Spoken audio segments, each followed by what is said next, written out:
ఇక హైదరాబాద్ లో మళ్లీ వర్షం దంచుకొడుతుంది. పంజాగుట్ట, జూబ్లీ హిల్స్, బంజారా హిల్స్ లో వాన కురుస్తుంది. ఖైరతాబాద్, అమీర్పేట్, కూకట్పల్లిలోనూ వర్షం పడుతోంది.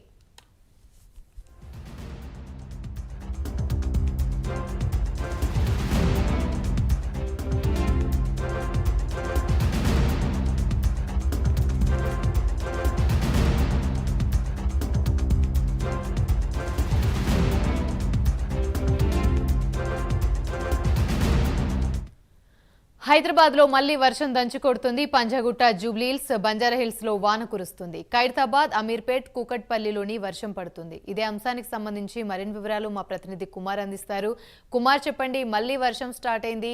పలు ప్రాంతాల్లో అయితే వర్షం దంచుకొడుతున్న సిచ్యువేషన్స్ మనం విజువల్స్ లో చూస్తున్నాం. దీనికి సంబంధించి పూర్తి అప్డేట్స్ ఏంటి?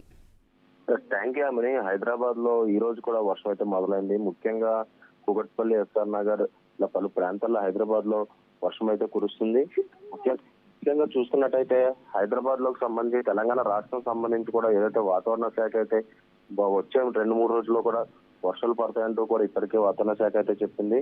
ముఖ్యంగా రానున్న 4 రోజుల్లో భారీ నుంచి అతి భారీ వర్షాలు కురుస్తాయని చెప్పుకోవడం ఇప్పటికే తెలియజేయడం జరిగింది. తెలంగాణపై హ్యూమ్లో నింబస్ మేఘాలు ఆవరించి ఉన్నట్టు తెలిపింది. అలాగే హైదరాబాద్ లో భారీ వర్షం కురికే అవకాశం ఉందని కూడా చెప్పింది. ముఖ్యంగా వికారాబాద్, సంగారెడ్డి, రంగారెడ్డి, శంకరపల్లి ప్రాంతాల్లో భారీ వానలు కురిసే అవకాశం ఉందని వాతావరణ శాఖ అయితే వెల్లడించింది. దీంతో పాటు నగరంలోని కొన్ని ప్రాంతాల్లో తేలికపాటి వర్షాలు కురిసే అవకాశం ఉందని ఒక అంచనా అయితే వేయడం జరిగింది. ముఖ్యంగా నైరుతి బంగాళాఖాతంలో ఈ నెల 22న కూడా అల్పపీడనం ఏర్పడే అవకాశం ఉన్నట్లు కూడా వాతావరణ శాఖ అయితే తెలిపింది. ఇది మే 24 నాటికి వాయుగుండంగా మారే అవకాశం ఉంటుందంటూ కూడా ఇప్పటికే వాతావరణ శాఖ అయితే చెప్పడం జరిగింది.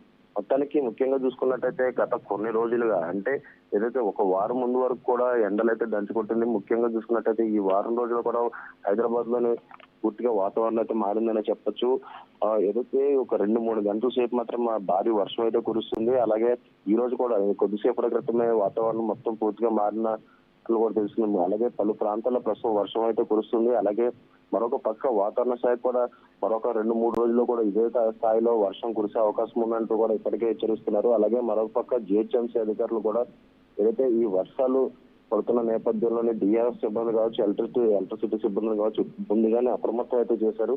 అలాగే ఈదురుగాలతో కూడిన వర్షం కురుస్తుంది కాబట్టి ఎక్కడైనా చెట్లు విరుగున్నా సరే డిఆర్ఎఫ్ సిబ్బంది వెంటనే స్పందించాలంటూ కూడా ఇప్పటికే జిహెచ్ఎంసీ మేయర్ గద్వాల్ జేమ్స్ కి ఇప్పటికే ఆదేశాలు అయితే జారీ చేయడం జరిగింది. అలాగే మరొక పక్క బస్తీలోని ఏదైతే నాలాలు అయితే ఎక్కడైతే ఉన్నాయో ఇవన్నిటికి కూడా ముందుగానే చెకింగ్ చేసి అలాగే ఒకవేళ ఏమైనా అక్కడ ప్రాబ్లం ఉంటుంది అక్కడ ఒక చిన్న ఏదైతే హెచ్చరిక బోర్డులు కూడా ఏర్పాటు చేయాలంటూ కూడా ఇప్పటికే తెలియజేశారు. అలాగే మరొక పక్క రోడ్లపై కూడా నీళ్లు నిలిచే స్థాయి ఉండడంతో వెంటనే మోటార్స్ ద్వారా నీళ్లు తొలగించే యత్నం చేయాలంటూ కూడా ఇప్పటికే అధికారులుగా అయితే సూచించడం జరిగింది అండి.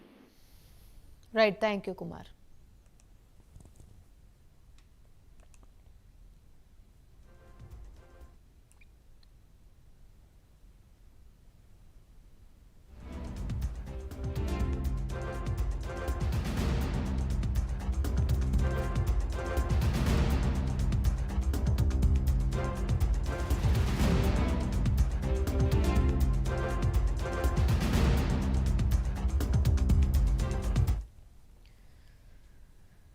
నైరుతి రుతుపవనాలు ఇవాళ అండమాన్ను తాకనున్నాయి. దాంతో తెలుగు రాష్ట్రాల్లో మరో 3 రోజుల పాటు వర్షాలు కురుస్తాయని వాతావరణ శాఖ తెలిపింది.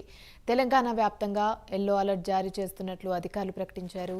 ఏపీలో సైతం అక్కడక్కడ భారీ వర్షాలు కురిసే అవకాశం ఉందని తెలిపారు.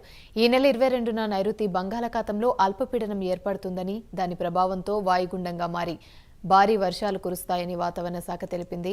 పలు చోట్ల పిడుగులతో కూడిన వర్షం కురిసే అవకాశం ఉందని ప్రజలు అప్రమత్తంగా ఉండాలని సూచించింది.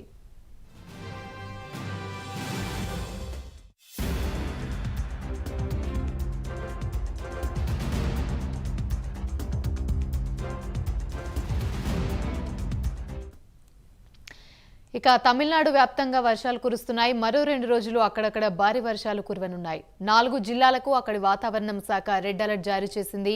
కన్యాకుమారి, లేని, తిరునల్వేలి, తెంకాసి జిల్లాలకు భారీ వర్ష సూచన ఉందని, ప్రజలంతా అప్రమత్తంగా ఉండాలని సూచించింది. మరోవైపు తమిళనాడు ప్రభుత్వం అప్రమత్తమైంది. ఆయా జిల్లాల కలెక్టర్లు, స్థానిక అధికారులు నిత్యం ప్రజలకు అందుబాటులో ఉండాలని ఆదేశించింది.